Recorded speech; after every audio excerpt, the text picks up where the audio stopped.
আসসালামু আলাইকুম রহমতুল্লাহি ওয়া বারাকাতু। অজু করার তরিকা। অজুতে নিয়ত করা সুন্নত, বিসমিল্লাহ পড়া সুন্নত, দোনো হাতের কবজি সহ 3 বার দোয়া সুন্নত,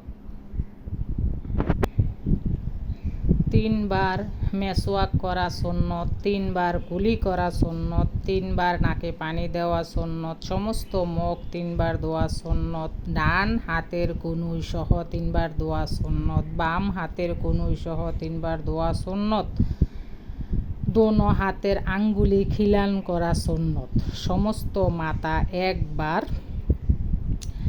একবার মাসহ করা সুন্নত, কান মাসহ করা সুন্নত, গরদান মাসহ করা মুস্তাহাব, ডান পায়ের টাকনু সহ 3 বার দোয়া সুন্নত, বাম পায়ের টাকনু সহ 3 বার দোয়া সুন্নত, দোনো পায়ের আঙ্গুলি খিলাল করা সুন্নত। দোয়াটি ভালো লাগলে সাবস্ক্রাইব করে দিবেন, শেয়ার দিয়ে অন্যকে জানিয়ে দিবেন।